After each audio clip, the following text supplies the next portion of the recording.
Hello friends, welcome to DigiCard Billing Software. இந்த வீடியோவில் நம்ம பாக்ஸ்லேருந்து பீசஸ் எப்படி கன்வெர்ட் பண்ணுறது, பீசஸ்லேருந்து ஸ்ட்ரிப்ஸ் எப்படி கன்வெர்ட் பண்ணுறது அப்படிங்கிறத பற்றி தான் பார்க்க போகிறோம். ஒரு எக்ஸாம்பிள் எடுத்துக்கிட்டோம்னா நம்ம வந்து இப்போ சூப்பர் மார்க்கெட்லேயோ இல்லை மளிகை கடையிலையோ பார்த்தீங்கன்னா கோல்டு வின்னர் ஒரு பாக்ஸாக வரும். அந்த பாக்ஸில் பார்த்தீங்கன்னா மொத்தம் 12 பீசஸ் இருக்கும், இல்லை 15 பீசஸ் இருக்கும். இவங்க ஒவ்வொரு பீஸுமே வந்து தனித்தனியாகவும் சேல் பண்ணுவாங்க. யாராவது வந்து மொத்தமாக கேட்டாங்க, இல்லை ஹோல்சேலாக வந்து சேல் பண்ணோம் அப்படிங்கிறப்ப பாக்ஸஸாகவும் சேல் பண்ணுவாங்க. இந்த யூனிட் கன்வர்ஷனை நம்ம டிஜிகார்ட் பில்லிங் சாஃப்ட்வேரில் எப்படி பண்ணுறது, அதுக்கப்புறம் அதை வந்து ரிப்போர்ட்ஸில் எப்படி பார்க்குறது அப்படிங்கிறத பற்றி தான் இந்த வீடியோவில் பார்க்க போகிறோம். நான் டிஜிகார்ட் பில்லிங் சாஃப்ட்வேரை இப்போ லாகின் பண்ணுறேன்.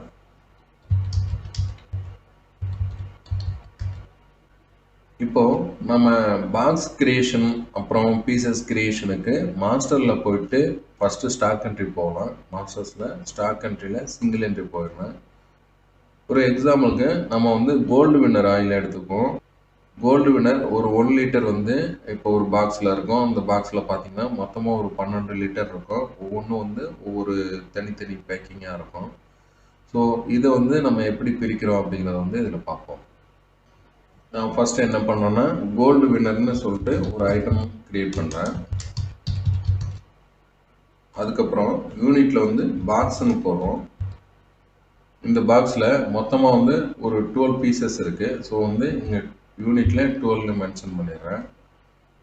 இதோட ரேட்டு பார்த்தீங்கன்னா 1200. அதுக்கப்புறம் இதோட எம்ஆர்பி ரேட் வந்து நம்ம மென்ஷன் பண்ணுறோம். எம்ஆர்பி ரேட்டில் வந்து ஒரு 1300 போட்டுருக்கேன்.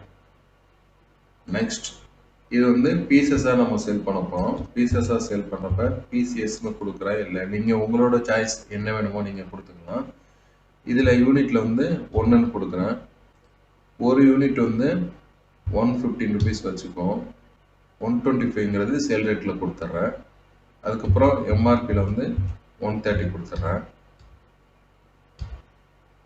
நெக்ஸ்ட் என்ன பண்ணீங்கன்னா இதில் வந்து டாப் ஆஃப் த பாக்ஸ் எதுவோ அதை வந்து இந்த பேரண்ட்டுங்கிறத வந்து டிக் பண்ணிக்கோங்க. இப்போது பாக்ஸ் தான் வந்து நமக்கு டாப், ஏன்னா வந்து பாக்ஸுக்குள்ளே தான் நம்ம பீசஸ் வந்து எடுக்கலாம். இதே மாதிரி நீங்கள் ஸ்டிப்ஸ் எல்லாம் பிரிக்கணும் அப்படின்னா கீழே அடுத்தடுத்து யூனிட்ஸ் வந்து பிரிச்சுக்கிட்டே போகலாம். நான் இப்போ வந்து எக்ஸாம்பிளுக்கு 2 ஐட்டம்ஸ் மட்டும் போட்டு காமிக்கிறேன். இப்போ நம்ம இதை சேவ் கொடுத்துட்றோம். ஸோ இதில் ஓப்பனிங் குவான்டிட்டிஸ் இருக்குது அப்படின்னா மொத்தமாக வந்து இந்த பாக்ஸில் வந்து ஒரு 10 பாக்ஸஸ் அவைலபிளாக இருக்குன்னா 10 கொடுத்துக்கோங்க. அதுக்கப்புறம் பீசஸில் வந்து ஒரு 5 இருக்குன்னா 5ன்னு கொடுத்துக்கோங்க. ஸோ நான் இதை வந்து இப்போ F2 கொடுத்து சேவ் பண்ணிக்கிறேன். நெக்ஸ்ட் ரீட்டெயில் பில்லிங் விண்டோவுக்கு வரும். இப்போ நான் கோல்டு வின்னர்னு டைப் பண்ணதுக்கு 2 லெட்டர் டைப் பண்ணுறேன். கோல்டு வின்னர்னு காமிக்குது. இதில் வந்து பாக்ஸாக இல்லை பீசஸாக நீங்கள் சேல் பண்ண போகிறீங்களாங்கிறத வந்து பாப்அப்பில் காமிக்குது.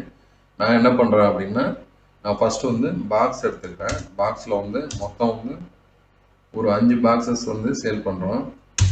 அதுக்கப்புறம் மறுபடியும் திரும்ப வந்து நான் என்ன பண்ணேன்னா பீசஸ் வந்து சேல் பண்ண போகிறேன். பீசஸில் வந்து ஒரு 2 பீசஸ் வந்து சேல் பண்ணுறோம்.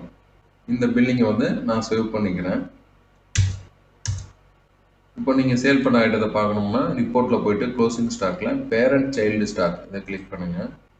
மொத்தமாக கோல்டு வின்னரில் 10 பாக்ஸஸ் இருந்துச்சு. 10 பாக்ஸஸில் 5 வந்து சேல் ஆகிடுச்சு. ஸோ யூனிட் ஆஃப் மெஷர்மெண்ட்டு இங்கே பாக்ஸுன்னு கொடுத்துருக்கோம். மொத்தமாக வந்து க்ளோசிங் குவான்டிட்டி 60 இருக்குது. ஒரு பாக்ஸுக்கு 12 யூனிட் கொடுத்துருக்கோம். ஸோ ரிமைனிங் சேல் போக நமக்கு 5 பாக்ஸஸ் தான் இருக்குது. 5 × 12 60 வந்து க்ளோசிங்கில் இருக்குது.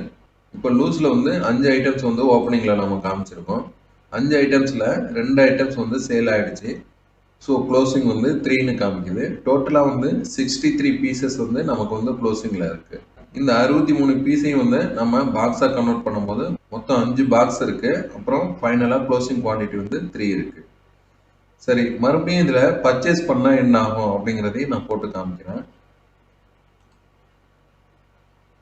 இப்போது நான் பில் கேட்டகரியில் வந்து பர்ச்சேஸுங்கிறத மாற்றுறேன்.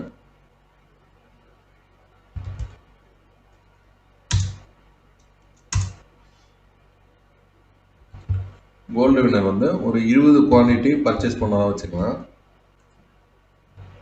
1100 அந்த ரேட்டில் வந்து பர்ச்சேஸ் பண்ணதான் நம்ம வந்து போடுவோம்.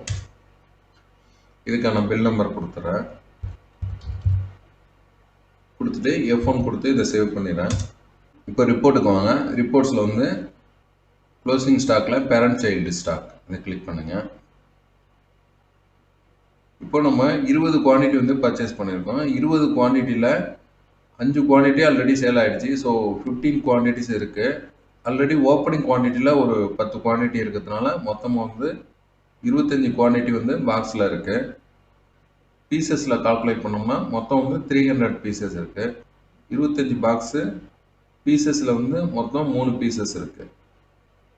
இந்த ஆப்ஷன்லேயே இன்னும் மல்டிபிள் வேரியன்ட்ஸ் கூட பிரிக்க முடியும். இந்த வீடியோ பிடிச்சிருந்தா லைக் பண்ணுங்கள். உங்களோட டவுட்ஸ் ஏதாவது இருந்துச்சுன்னா கமெண்ட்ஸில் வந்து கொடுங்க. இல்லை என்னோட நம்பர் கொடுத்துருக்கேன், டைரெக்டாகவே நீங்கள் கால் பண்ணி கூட கேட்டுக்கலாம். மறக்காமல் சேனலை சப்ஸ்கிரைப் பண்ணுங்கள். மீண்டும் ஒரு வீடியோவில் சந்திப்போம். தேங்க்யூ.